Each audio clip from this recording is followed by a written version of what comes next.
to thank you all for what you did. Thank you. We're What do you do? We appreciate that. Who else did you know? You want to Robert say? Fraser Hodder. I was in high school and active in various groups. Okay, in the back. That was a good part of the movement. Very sweet. Yeah. So, Yeah. hi. Hi, I got the bias. Jenny Monty. Were you active in your organization in the year? No. Good to see you. Tony Parker, I was involved with Women Against the War, and I've been involved with Women in Neighborhoods. Yes. And here. Hi, Joan Gitsy, I'm one of the Roberta co-founders, or Boston Women's Health Club. Nancy Marion Hawley, also a co-founder of our Body Women's Centers. Okay, anybody did get a chance just to say your name and if you were in an organization during that time? Karen Tice, I was in the Red Star Sisters in Lexington. Who else? Marge Piercy, I was in Women's Liberation in New York, Okay, Women's Liberation in New York. Yeah, great. On Cape Cod. Which was very effective and radical until brought down by Roman Montefiore. Okay. Who else did get a chance to? Yeah, Barbara. Barbara, female liberation.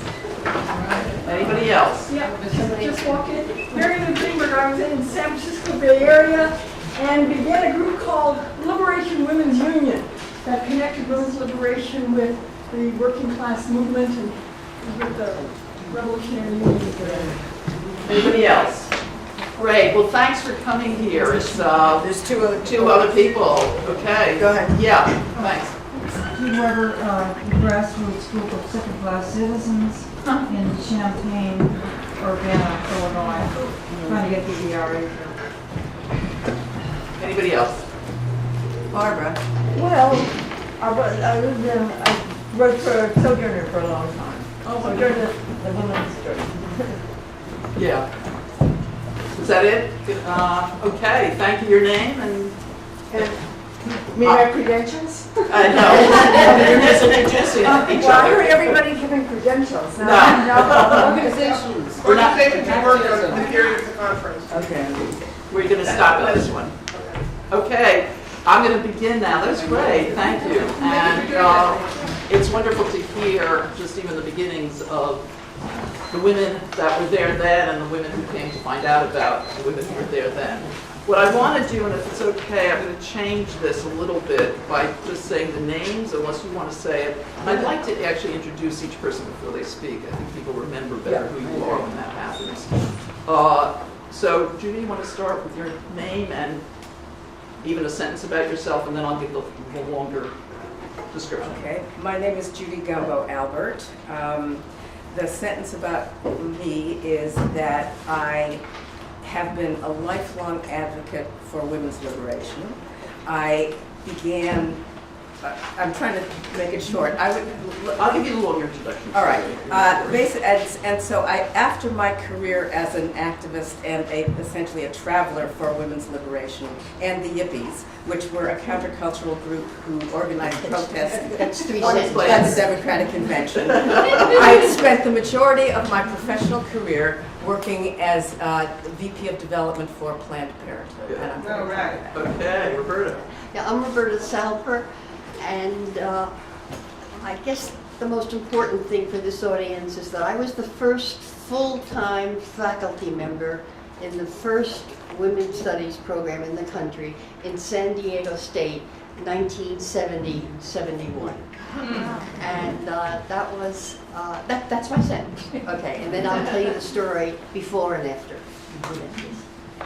I'm Sue Katz. I was active in this area and now live here again after living abroad for 24 years. I was first involved with female liberation in Cell 16, and then what I'm going to talk about today was that I organized the first women's liberation collective at BU in '69 Right. as a student. That's long. Gladys will be our timer, okay? Where's the timer? Right there. And she will tell us when 10 minutes is up, and then she'll say 15, and then you have to really end your sentence. Okay. We'll have a hug. Okay. I turned 70 this year, and as one turns that age, you begin to think of how many more years. And the thing that I always think about is that if I ever have to do it over again, this isn't the period of time, but I would have done over again, is these years. And just the knowledge and the understanding that I and we changed history and changed the world, and it will never be the same. And sometimes when I sit and I listen to all the discussions that we've had in this meeting, I said, how the hell we did it? It's the same damn argument. I'm like, how did we do it? But somehow we did something, and the world isn't the same. And there are people here that I've known for many years, and I have traveled throughout the world. I was with Miriam Hawley, Nancy Hawley, the Women Our Bodies Ourselves in China for the Fourth World Women's Conference. You know, it's like I have seen the effects of what we have done with other women. It wasn't just us, and it was amazing. It was amazing. You know, I can give a lot of academic analysis of it, but it was amazing. The movement in the late 60s, early 70s was one of the, if not the most significant social political movements of the 20th century. That movement still exists in some form today. Its beginnings was radical. Its beginnings was revolutionary in spirit and in sometimes in practice. There were many conflicting and contrasting theories, which we can argue about, and we will still argue about at this conference. But the major point to me was that they were radical. And it was the revolutionary quality to them that we wanted to change everything. There was nothing we did not want to change. And that to me was the heart and the pulse of it that allowed for all of the other changes to actually take place and actually happen. I wanted to start with a little bit of my own history, since the personal is the political. And, you know, I'm one person, maybe I have something in common with you. I was born into a Jewish family during the 1940s, white Ashkenazi Jewish family. And I got a picture, despite the oppression of my mother and my grandmothers, that women could be powerful. And every woman I knew had a dream of having a daughter who would be powerful. The first demonstration I went to was in 1960, and Eleanor Roosevelt was the moderator. It was at Madison Square Garden, and Harry Belafonte led a march to the United Nations building. And the idea of Eleanor Roosevelt, which there have been great, actually, feminist books about her, but there was the idea that you could become a great woman. That was, I think, what she stood for, at least in my mind, my mother's mind. I was a political activist starting at about 14, became involved in my 20s in the nuclear disarmament movement, civil rights movement, the anti-war Vietnam War movement. When I was in Chicago in the mid-60s to 1968, I became even more involved in the civil rights movement and the anti-war movement. So two stories, there are three stories I want to tell, because my father always said that you have to tell a joke when you give a talk. And so we'll see if he was right or not. I got a call from either Heather Booth or Shumath Firestone right before the New Politics Convention, who invited me to a women's caucus meeting. And I said no, that I had more important things to do. The second one, I was in 1960. No one's laughing. It shows that everything is possible when people change, is the point. And if the conditions are right, anyone can change, and anyone can become a fighter for what's right. I think that's really the point. And it's never too late. The next time, I was invited to a meeting of the Yippies, so we were talking about it. We wanted to find out whether there should be, so it's amazing, a big demonstration outside the Chicago Democratic Convention. And I said, no, there shouldn't be. So if it had been up to me single-handedly, history would have been stopped. Fortunately, I moved to Boston after I was, good, I did get a good laugh. I moved to Boston, and the direction then from the African American community was that white people should go back to their own communities. I didn't really know what that was until I found the women's movement, and that became my community. I joined collectives, I joined consciousness-raising groups. Again, with Miriam, I made a phone call, and she invited me to a meeting that was the organizing meeting for the very first women's conference at Emmanuel College, where Barbara Deck was there. Others of you remain, I don't know where Gladys came in, but at some point. And it was at that conference that I saw Abby Rockefeller do karate. Oh my God, this woman does karate. Now, many women do karate. And I went to talks about smashing the nuclear family. And I have to say that my life changed. That was the moment, the moment that my life changed. For a week, I just cried in my room because everything got challenged. Everything got challenged. You know, I was brought up to be smart, to do this and that, but basically to be a nice Jewish girl. And so everything got challenged. And it was never the same after that. And I learned that crying actually was a good political tool and radical and revolutionary, because people's minds can change, as well as their hearts. And ultimately it's about winning the hearts and minds of people, and we won the hearts and minds of women throughout the world. Not just because of us, but we took the right stand at the right time, and we were willing to act, and we were willing to feel, and we were willing to think. I was instrumental in building Bread and Roses, which then was the largest grassroots women's liberation organization in the Boston area. I lived in a women's commune in Somerville for 2 years, one of the home bases of Bread and Roses, out of which many radical activities came. I was involved in our commune in initiating the 888 Memorial Drive takeover. I did things that we call ZAP actions, did a whole lot of things that were very much part of that period of time, all of which I won't go into. But a few things that I want to say is that it was all grassroots organizing, it was all personal, it was all fighting and struggling, but it was also connecting and making sisters, having interesting relationships with men, a lot of which were yelling and screaming and, you know, and some other things too. But the point was that it was, you know, on the ground about us and about our oppression. And the thing that I learned from that was that all the other movements that I participated in, I was in the oppressor role of the oppressor dynamic. I was a white USer involved in colluding or not colluding with the war in Vietnam. I was a white person in relationship to those primarily African Americans. So this was the first movement that was about my oppression. And I did get a picture that you do have to win people around their oppression as well as what they're doing wrong.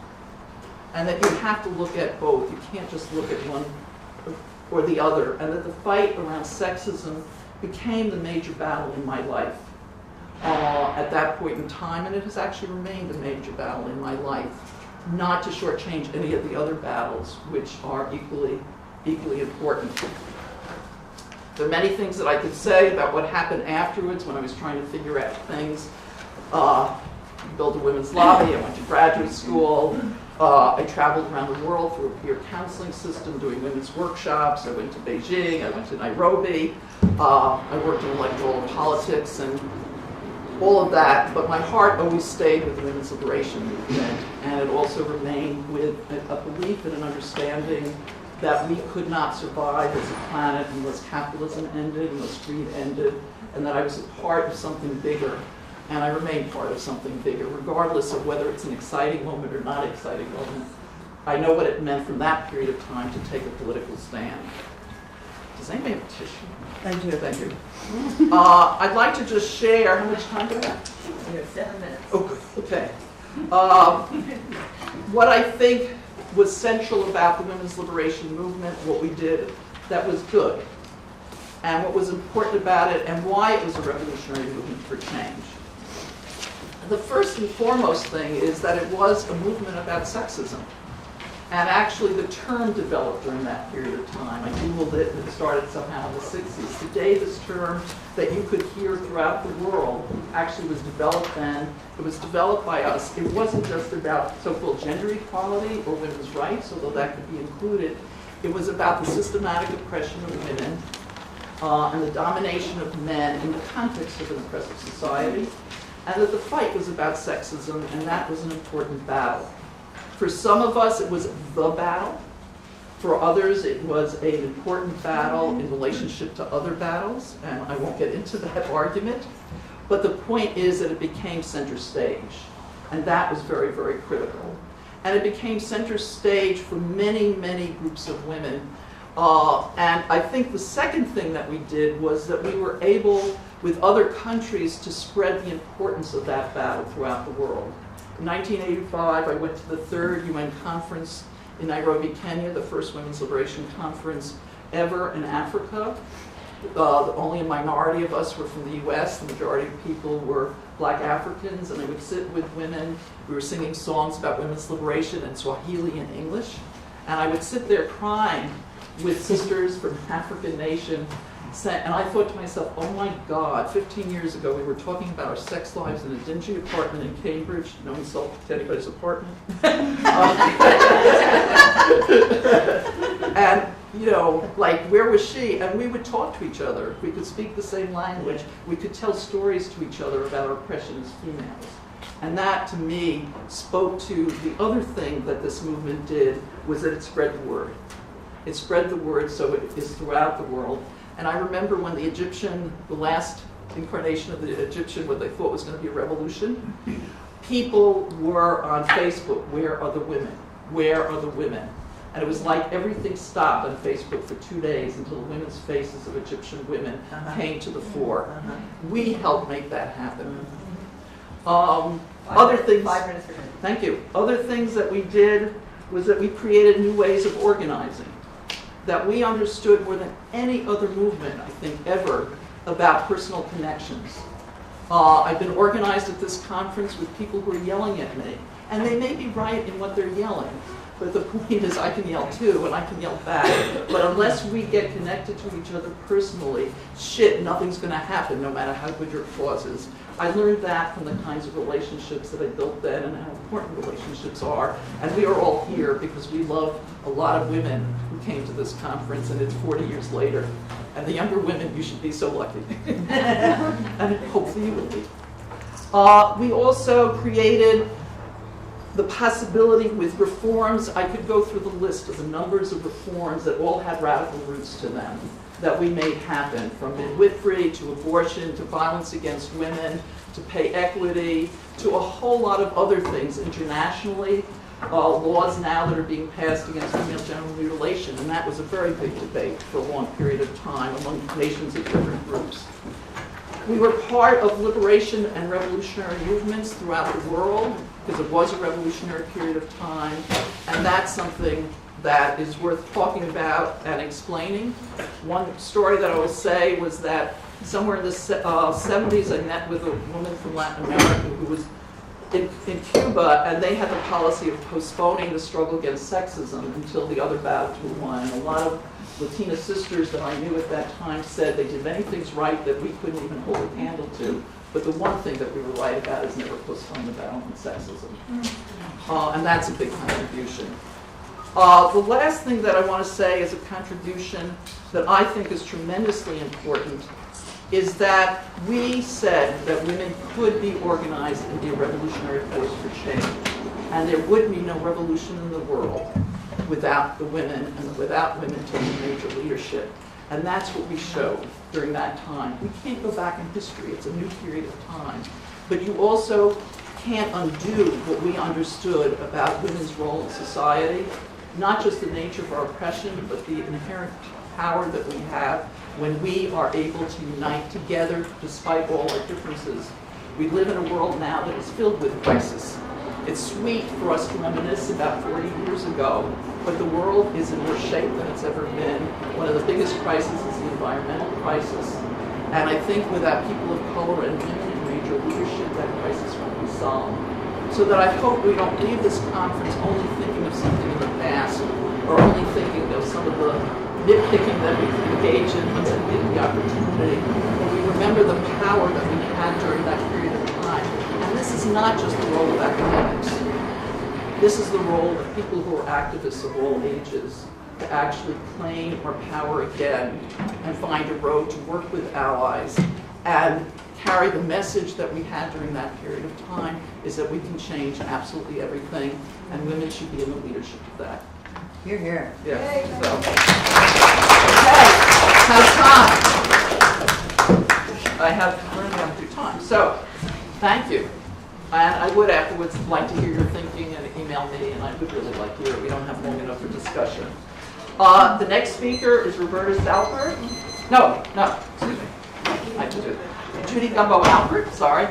It's on the other side, was an original member of the Yippies, a late 1960 countercultural group who levitated the Pentagon to end the war. Vietnam War brought the New York City Stock Exchange to a halt to satirize greed and ran a pig for president. Judy helped found one of Berkeley's early women's groups, wrote for the Berkeley Bob, and helped start the Berkeley Tribe. After Judy visited the former North Vietnam in 1970, she returned to help stage the Women's April 10th March on the Pentagon and May Day demonstrations. She discovered a tracking system in her car, tracking device on her car, and became part of a lawsuit that successfully challenged warrantless wiretapping. She's taught women's studies and sociology at Mills College and the State University of New York at New Paltz, but spent the majority of her career as award-winning fundraiser Planned Parenthood. She co-authored the 60s papers, Documents of Rebellious Decade, and is currently completing Yippie Girl, a memoir of love and conflict among the romantic revolutionaries of the late 1960s. There are a few more sentences, but I think that you get the picture. Judy. Thank you.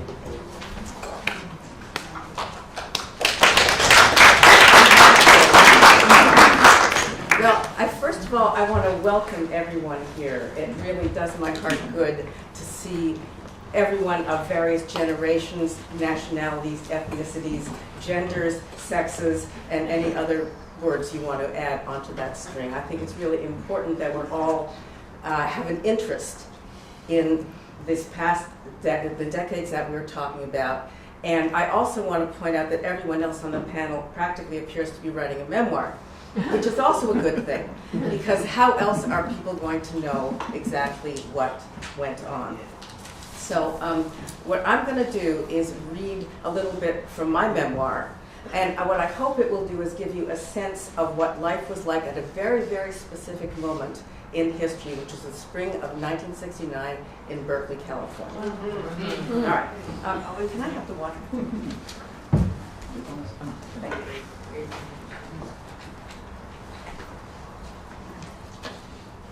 Who was it? Which right-wing politician was it who had his career destroyed by drinking water when he was about to give a speech? Oh, Yeah. All right. That won't happen. All right. It all began for me at the Berkeley Bar. A doyen of the West Coast underground press, the Barb was an aggregator, a Huffington Post with sex ads. I coordinated the sex ad classifieds.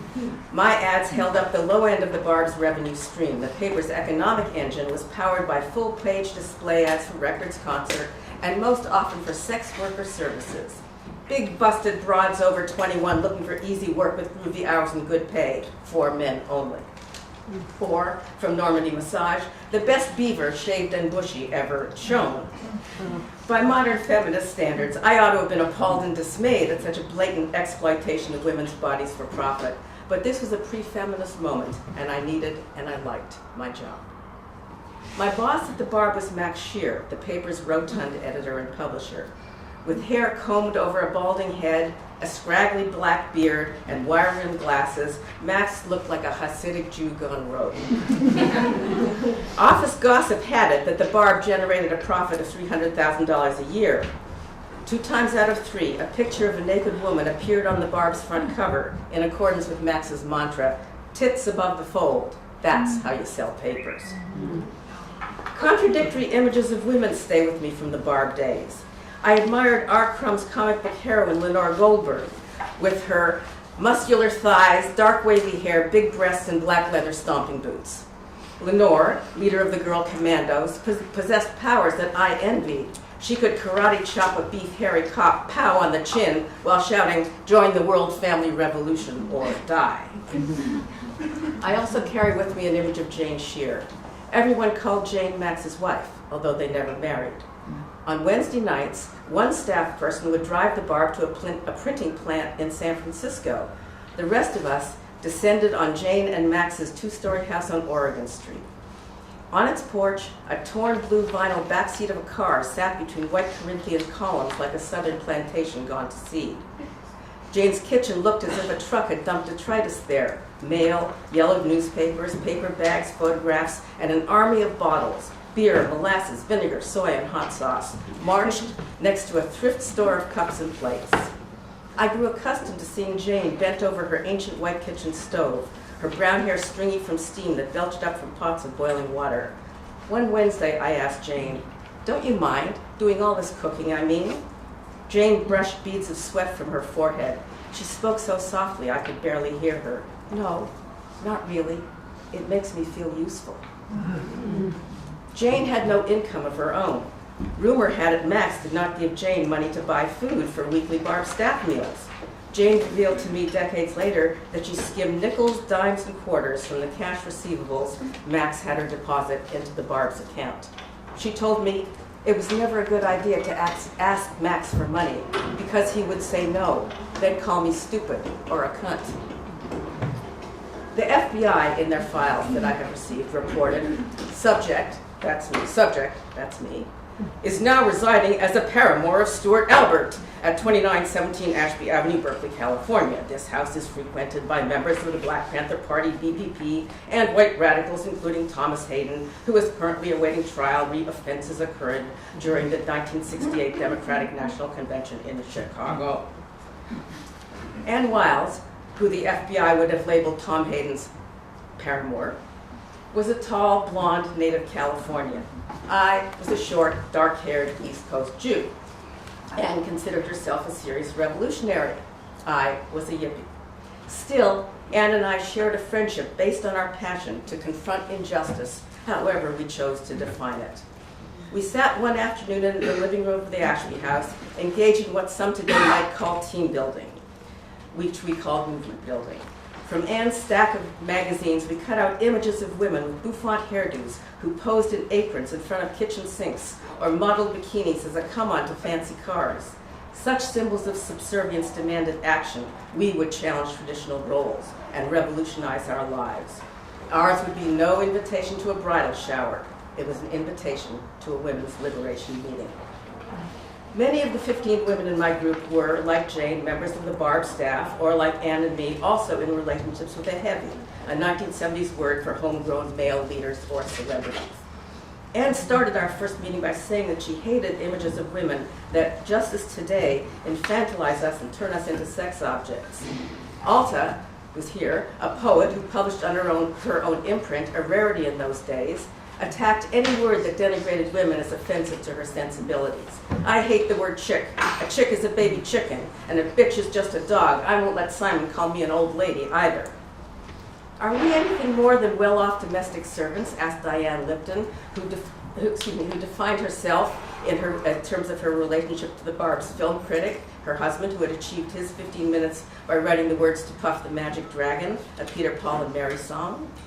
Jane picked up the narrative. She said, her voice again subdued, her eyes downcast, "It's a revelation to me how everyone's experience seems to replicate mine."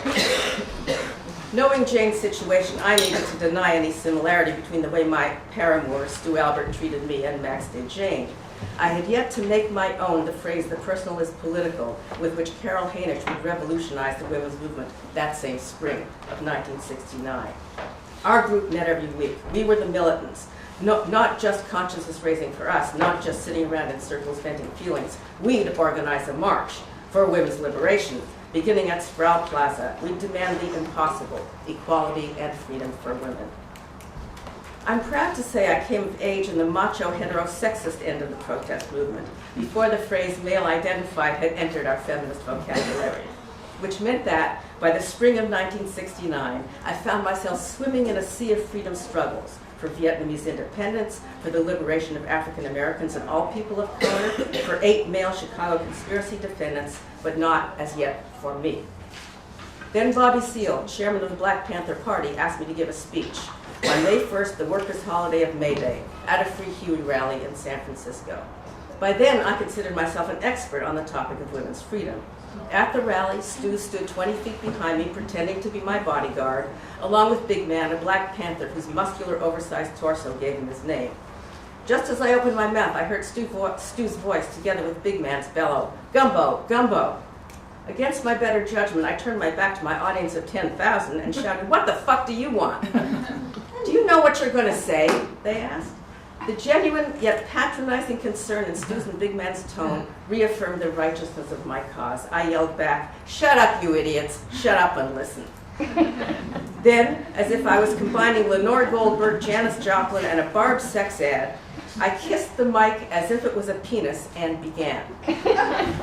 As women, we are getting our shit together. As revolutionaries, we are learning and teaching those skills necessary for our survival. We don't hate men, we dig them.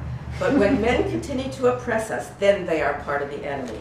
We will fight against our oppressors regardless of their class, race, or sex. We are part of the solution, and we will ally with anyone who wants to overthrow this rotten system. To a chorus of "Right on, sister," I pumped my right fist in the air and ended with the Black Panther motto, "When you are fighting for your liberation, you must fight to the death on all fronts." My rhetoric was extreme. Thank you. My rhetoric was extreme. I had no understanding of the reality of death, let alone what it would mean to die for women's liberation. Still, I stand by my statement. To fight for your freedom gives you life. Anything else is a death. 5 minutes remaining. Okay, I think I'll make it. 2 days before our march, I handed Max a call to action. Max headlined my piece, "Why the Women Are Revolting."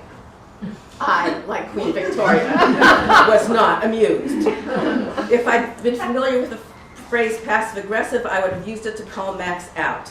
Berkeley barb in hand, I stomped Lenore-like, determined to right the wrong, toward the rear of the barb office, muttering to myself, but loud enough for all to hear, "Max Shear, you are a two-faced male chauvinist pig." Before I could speak, and without looking up, Max said, "Too busy, don't bother me," and dismissed me with a wave of his hand. Why the Women Are Revolting appeared on page 5 of that week's Barb. Instead of a graphic of a naked woman, a front page headline, 3-inch tall black capital letters read, "Pigs shoot to kill, bystanders gunned down." Our march for women's freedom dissolved into the bloodshed that was People's Park. I told myself it didn't matter. I still considered women's liberation as just one among many struggles. I also felt proud, despite Max's demeaning double entendre. Mine was one of the few articles not about People's Park printed in the midst of battle. If I strip away what reads to me today like a turducken of rhetoric, stuffed with cliche and basted with expletives, the only way I wrote in 1969, I again stand by what I said. If it takes a revolution for men to accept that women are as good, no better than men are, women are better than men are, so be it. We will have our freedom. We will not be ignored. Got 2 more minutes. After the demise of People's Park, I shifted my attention to class war. The Barb staff struck for higher wages. Max fired us. As a well-trained collective who knew how to put out newspapers, we published the Berkeley Tribe. Not yet freed from the economic imperative that exploits women's bodies for profit, our first edition of the Tribe contained one lone display ad of a naked woman from Normandy Massage Parlor, as well as updates on the park, the Black Panthers, a police shooting and killing of a young African-American male, and the tear gassing of Berkeley's free clinic. But on the Tribe's front cover was a photograph, in anarchist red and black, of all 48 of us, rebel Barb staffers, women and men, fully naked, our gender-neutral tits above the fold. Decades later, our friendship renewed, Jane recalled a visit to our women's group. Our militancy, as militancy can, turned out to be deficient in compassion. Jane told me, "I'd come to your house. I would try to go in to take a few steps, but I knew I'd have to throw myself on the group's mercy and say, 'He made me do it. I've been hypnotized, now I'll leave him.' I just couldn't bring myself to do that, so I'd sit in the car and then go home." Jane's nightmare was this. If she left Max, she'd end up homeless and begging on the streets. In the mid-1970s, Jane took her 2 children, Dove and Polly, left Max, sued Max for palimony, and lost. She received minimal child support and next to nothing for herself. Jane went on to earn an independent income by becoming a portrait photographer. Max hid his assets in Aruba. In closing, I'd like to offer you this. To live as a free person, you must find a way to Put your metaphoric tits above the fold and face down all who oppress you.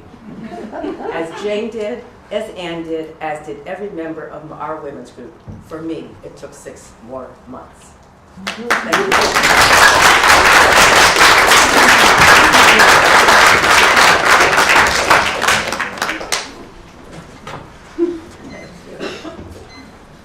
Okay, our next speaker is Roberta Salper, resident scholar of the Women's Studies Research Center at Brandeis University and author of one of the early women's liberation anthologies, Female Liberation, History and Current Politics. Has recently published 2 articles in Feminist Studies, U.S. Government Surveillance and the Women's Liberation Movement, 1968 to 1973, a case study. And San Diego State, 1970, the initial year of the nation's first women's studies program. She's published Gender Studies of Early 20th Century Spanish and Cuban Literature, as well as numerous articles about the beginnings of women's studies. Her forthcoming political memoir, Domestic Subversive, covers the years 1960 to 1976.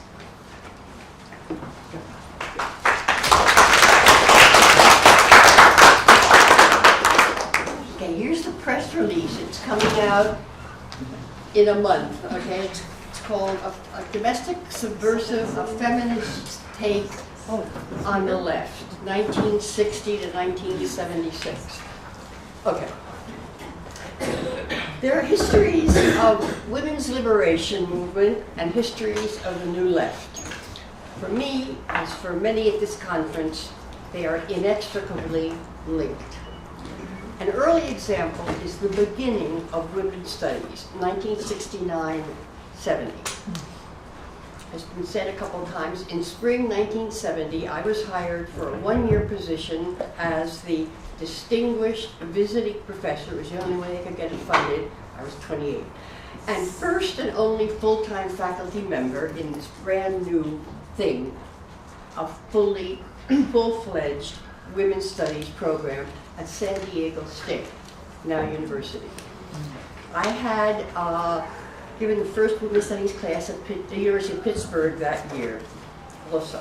But what I want to emphasize here is I was a member of New University Conference, a New Left organization that has been largely forgotten today in our history. The Chicago-based New University Conference, referred to as NUC, existed between 1968 and 1972. It was founded in the wake of the dissolution of SDS, Students for a Democratic Society. The long-term mission of NUC was to be the higher education section of a yet-to-be-created socialist party in the United States. The pressure from its Women's Caucus made it the first New Left organization to adopt a feminist agenda from its inception, not without an initial struggle from the men. At its height, in 1971, NUC had over 2,000 female and male members, young faculty and graduate students, scattered over 60 campuses across the country.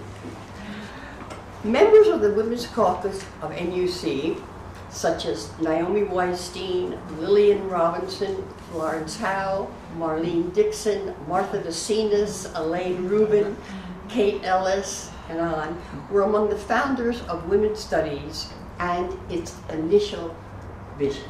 In the NUC Women's Caucus, we were socialist feminists and believed that battles could be won against the expanding corporate control of America. By socialist feminist, we meant anti-imperialist, anti-capitalist, anti-patriarch, non-sexist. The multinationals were just beginning their relentless forays into the third world. We thought that if more people in the university and beyond had deeper knowledge about the imperial nature of our democracy, it could be combated or at least mitigated. As feminists and socialists, we wanted to be an integral part of that struggle.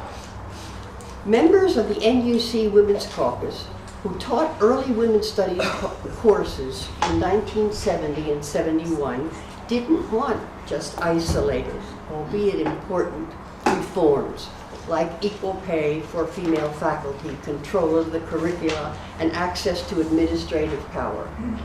We wanted to change the structure in which education functioned.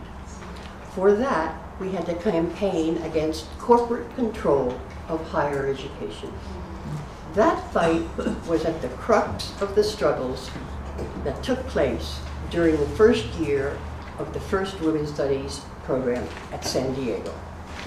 Okay, I'll give you a little thing of that.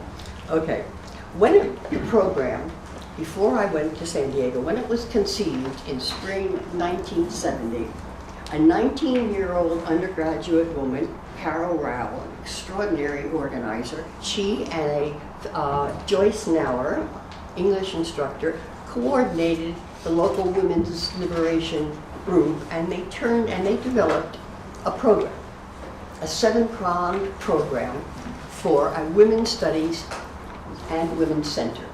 I mean, it was just a dream come true. It didn't come true, but the plan was, it would have women's studies, storefront community, abortion information, library, tutorial center, client-controlled, nonprofit daycare center. Right? And this is 1970.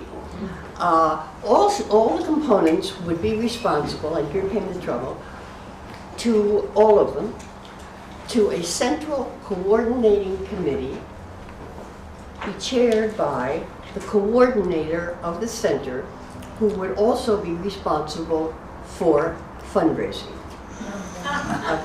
Okay, wait, you haven't heard anything yet. All right. The Women's Studies program was actually the only part of the plan in existence. Okay? And the other 6 were future projections for which a coordinator would seek funding. The coordinator was 19-year-old Carol Rao, an undergraduate, talented organizer. 40 years later, we still don't speak. Okay. This ambitious vision, it coincided with how I thought when I went out for an interview there in May 1970. They had gotten my name because they offered the position to Marlene Dixon. I don't know. Of course. Okay. And Marlene was busy being fired in Chicago, and so she suggested me because I had experience organizing in Pittsburgh. So I just said yes, right.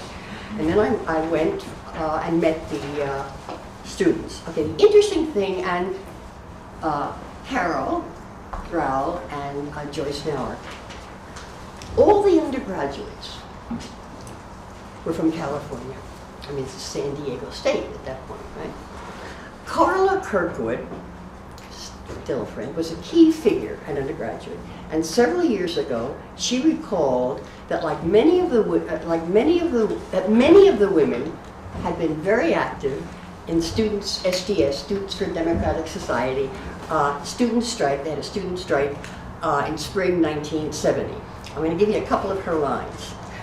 Many of us, says Carla, had fathers and brothers in the military and family members working in the local shipyards and factories in town. Our politics developed at home, so to speak, and we all remained connected to these friends and families.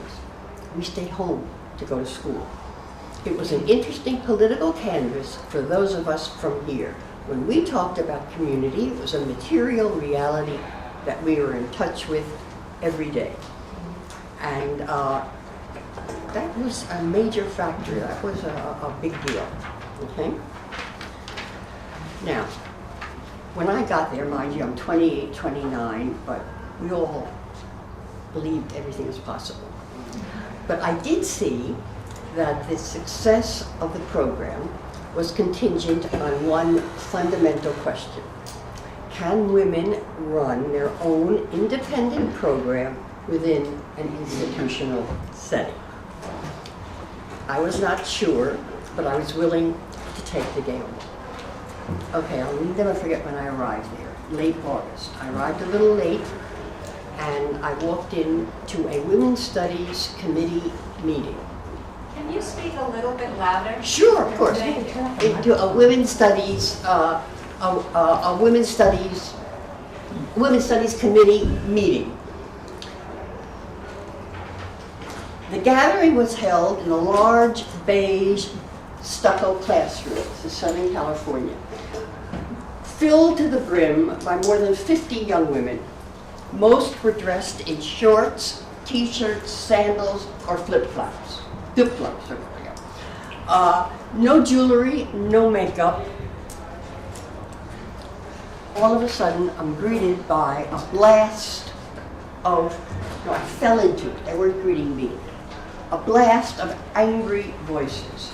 Everyone was screaming at two women crammed together in a corner. Who gave you the authority to be coordinator? You don't represent the women's movement. We haven't approved the program structure. You don't represent real women. You have sold out to the establishment. I just stood there and I thought, my God, what's next? You know, physical violence. But, it was raw. It wasn't just the fights that I had, you know, male, female, NUC.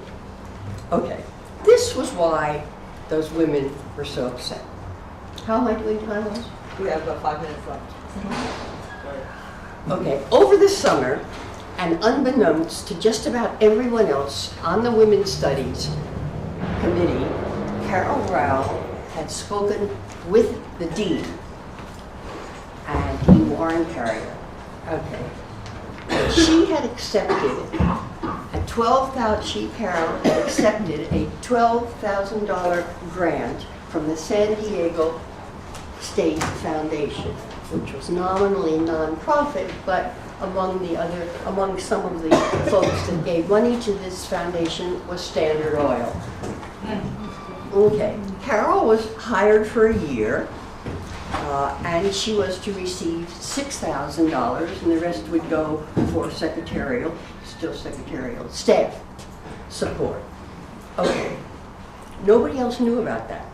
Carol Rowell had convinced the dean that she had the support of all the women, and he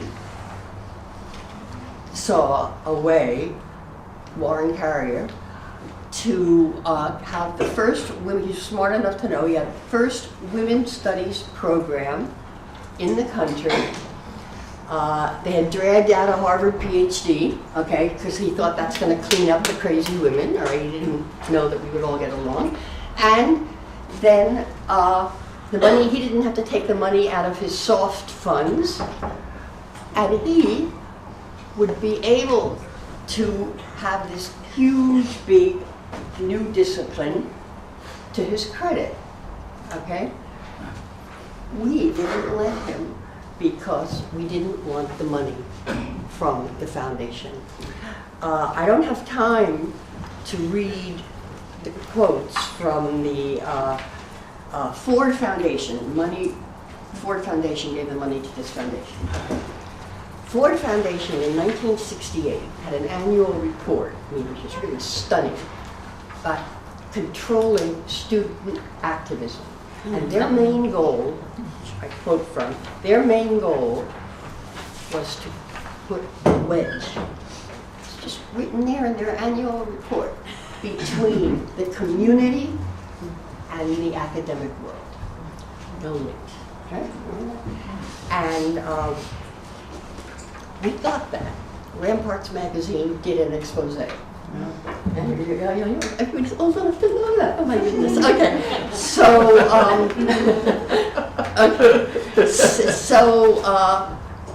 we just dug in.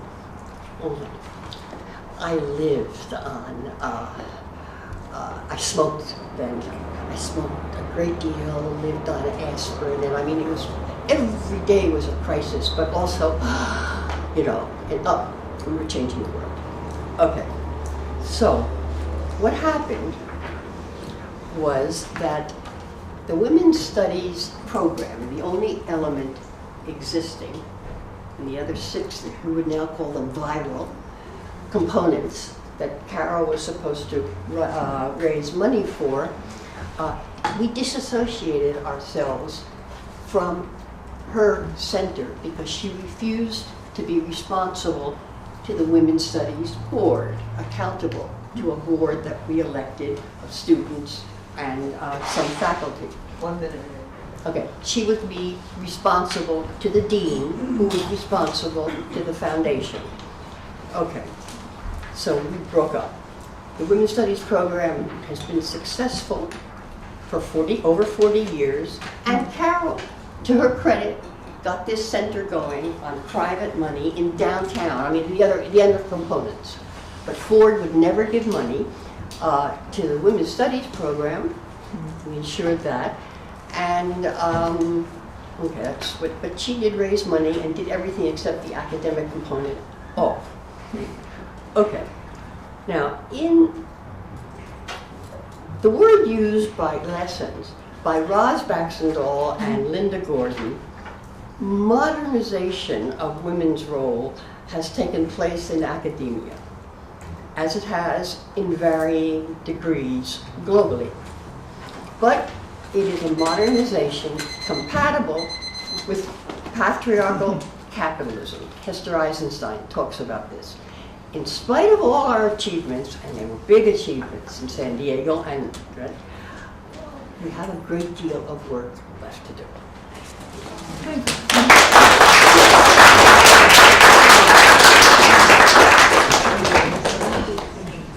Okay, as they say, last but not least, is a woman, one of the women I met first when I came to Boston in 1968, but that's not how she's well known. As the person that met you in Yeah, 68. 68, right. But I do quote her often in my women's studies courses. Sue Katz is an author, journalist, blogger, editor, and rebel who has lived and worked on several continents, first as a martial arts master, then traveling the world promoting transnational volunteering, and now teaches fitness to seniors and produces organizational newsletters. Read her edgy blog, Consenting Adult. You want to give the blog or not? SueKatz.com. Or friend her at Facebook, Sue Katz. She's an activist in the National Writers Union and in the Middle East Justice Movement. Thank you.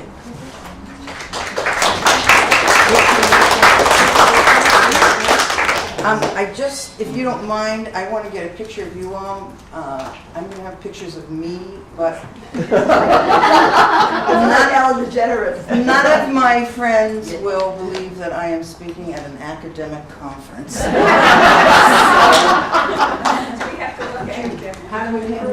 Take We notes, got a picture of everybody. the 4 of us, don't we? Oh, we will. We must do so. Absolutely. So,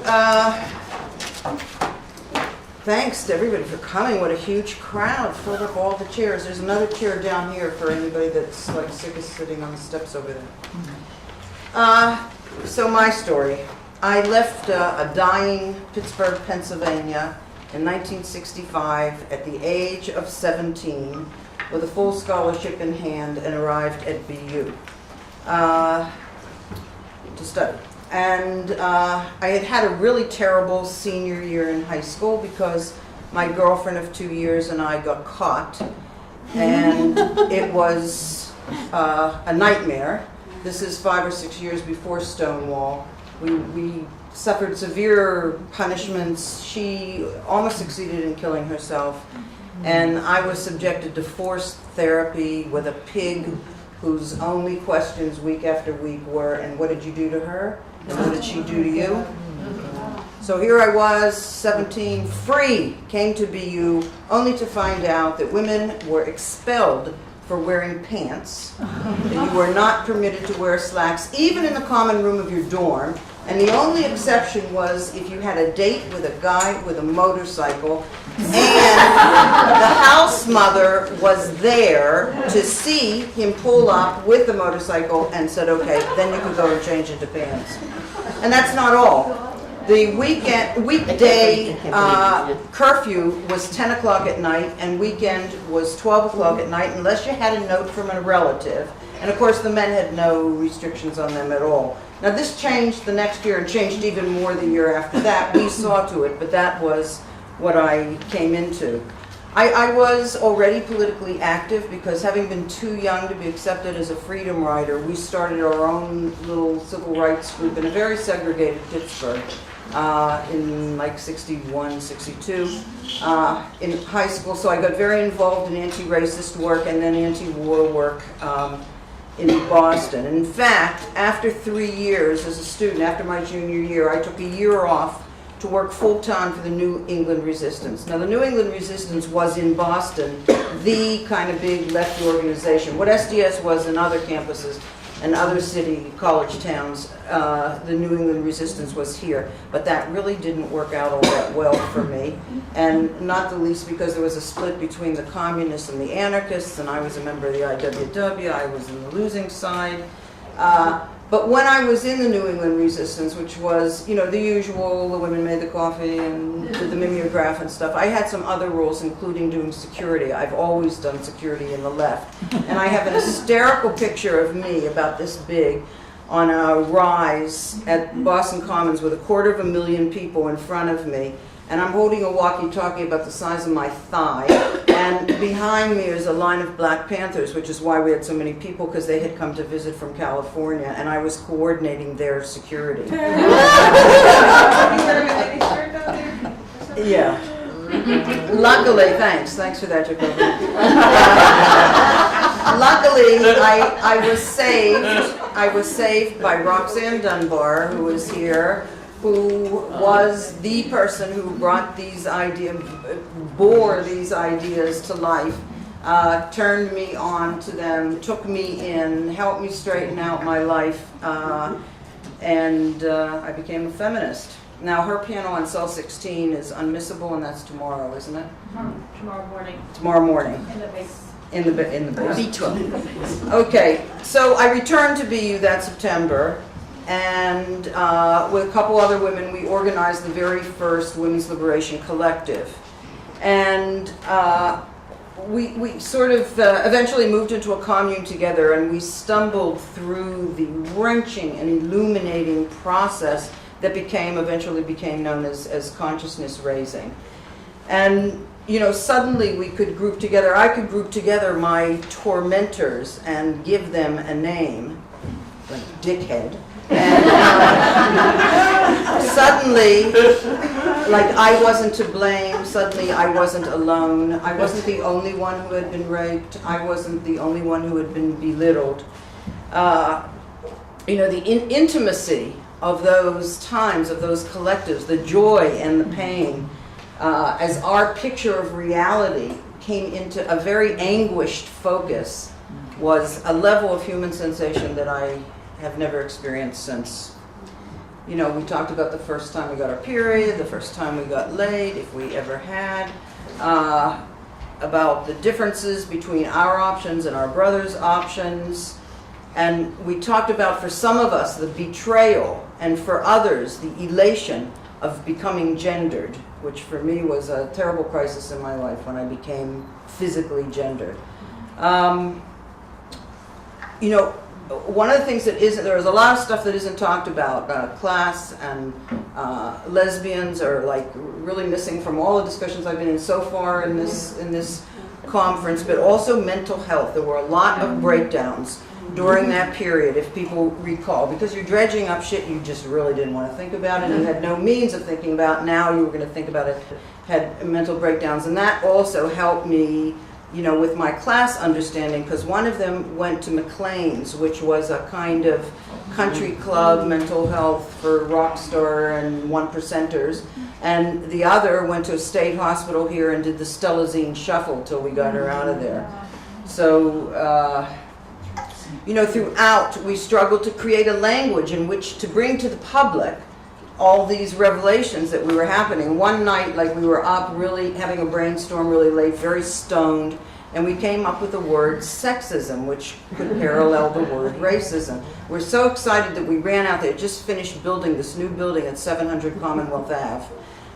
this dorm, which had blonde brick. And we went out and stood on each other's shoulders and spray painted "Smash Sexism."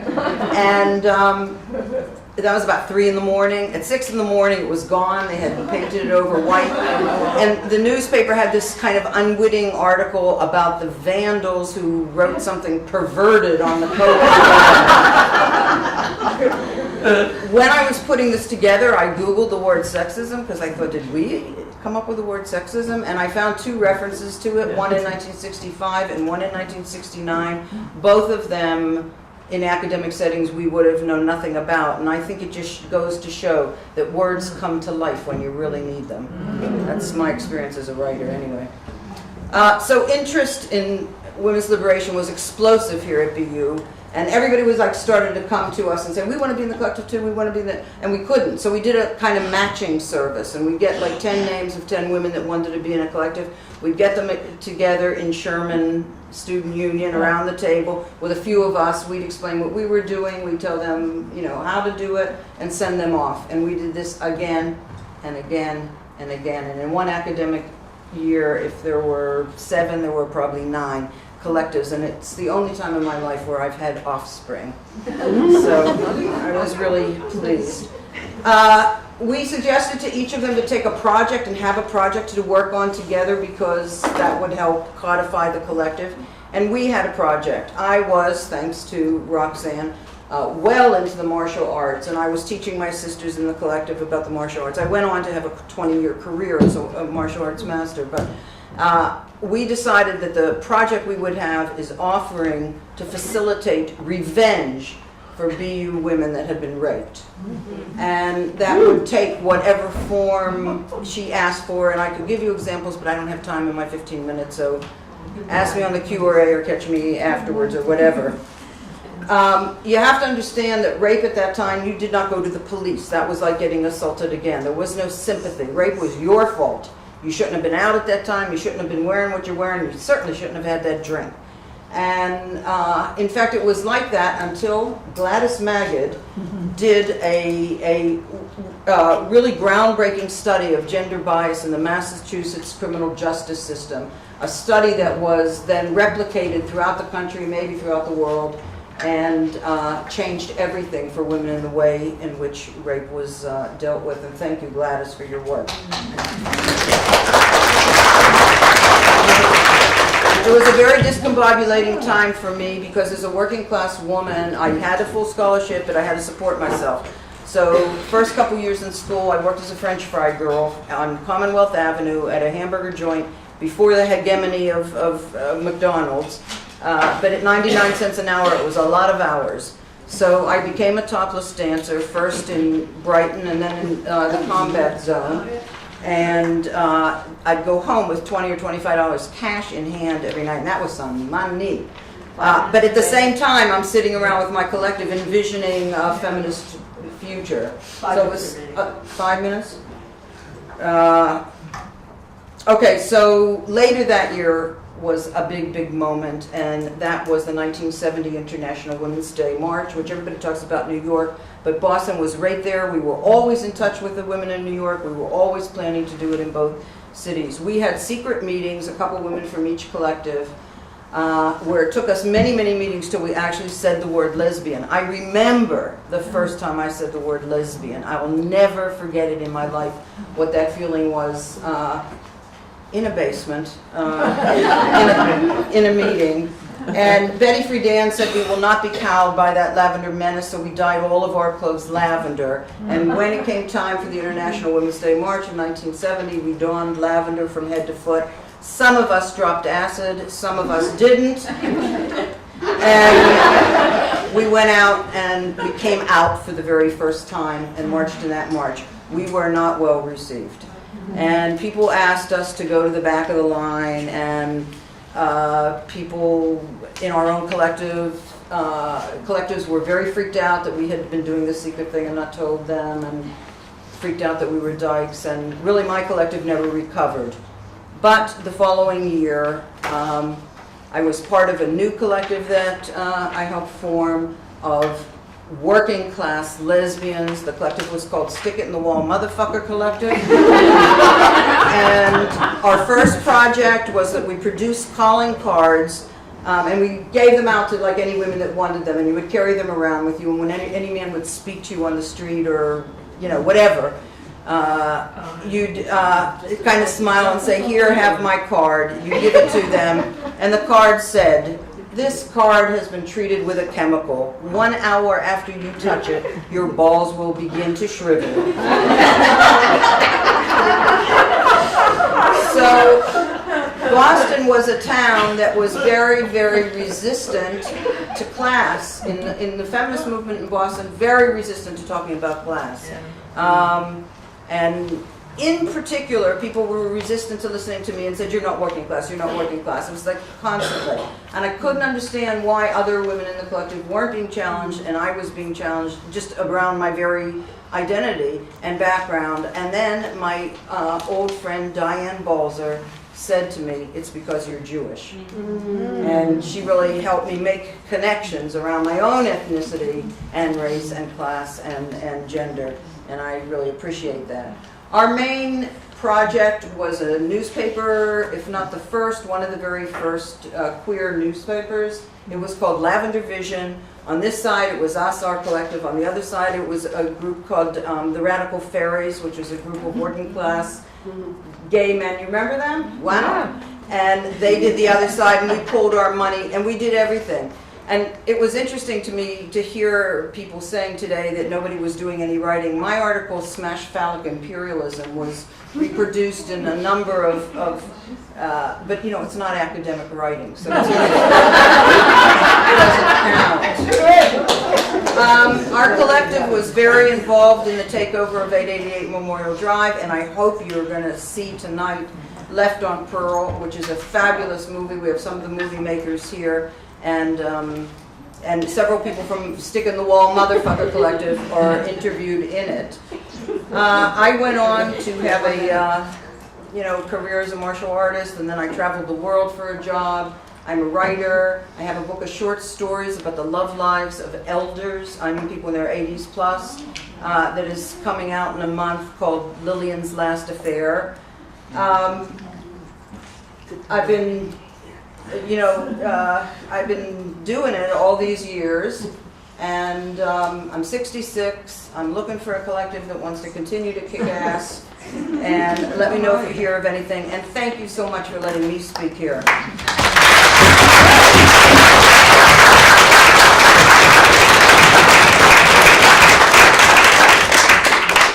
Tell you that when I teach about this period of time, I always mention the Stick in the Wall Motherfucker Collective, so the history goes on.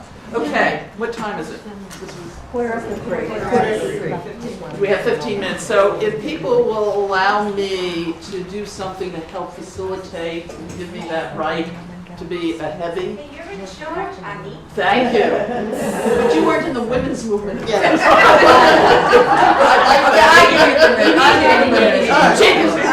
I accept your permission. I accept your permission. I'm watching my back. Okay, from one heavy to the next. Everybody under 50, I want you, if you have a question, and it's really a question, because I'll give time for people to have comments. So be honest with yourself. It's called integrity. Anybody 50 and a real question that you have, and I'd be respectful of that, to any one of the panels or all of us, I would welcome them. Then I'll have women older than 50, and then I'll allow for comments for people who don't want to give genuine comments, okay?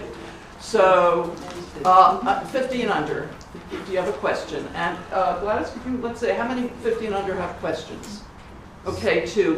We'll have you both speak, and then we'll answer and say who you want it directed to, or everybody. No, yeah, go ahead. This is a question for And your Sue. name? I'm Laura. Hi, Laura. Yeah, this is a question for Sue. I wanted to know more about the revenge tactics. Great Great. Okay, and your name? Jasmine, yeah. My question is for Roberta. In regards to forming women's studies at San Diego, can you talk a little bit more about what the vision was and what kind of relationship women's studies was supposed to have to the community? Yeah. So wait. So the first question was to Sue about the event. I'll give you a couple examples. We had one woman who was a pacifist who came to us straight from her rape, and she had been raped by a date. Date rape was extremely common. And it was still common, and it was her second date with a guy, and she came and she was like, it just came and cried and bathed and cried and showered and cried and bathed, and she wanted to do something. She wanted him hurt, but she didn't want to do it. So she wanted us to do it. She wanted us to punch him out. So we went to his house. Now the good thing was that she knew he was a dealer and he had a couple kilo in his house. So we came with her, but she rang the bell and he said he wouldn't let her in, and she rang the bell again and he wouldn't let her in. So then she rang the bell and I said, I'm going now to stand, right on your steps and scream at the top of my lungs, hey Fred, I came to buy a kilo. And he lived in a very fancy brownstone in Back Bay, and he let her in and we pushed through, and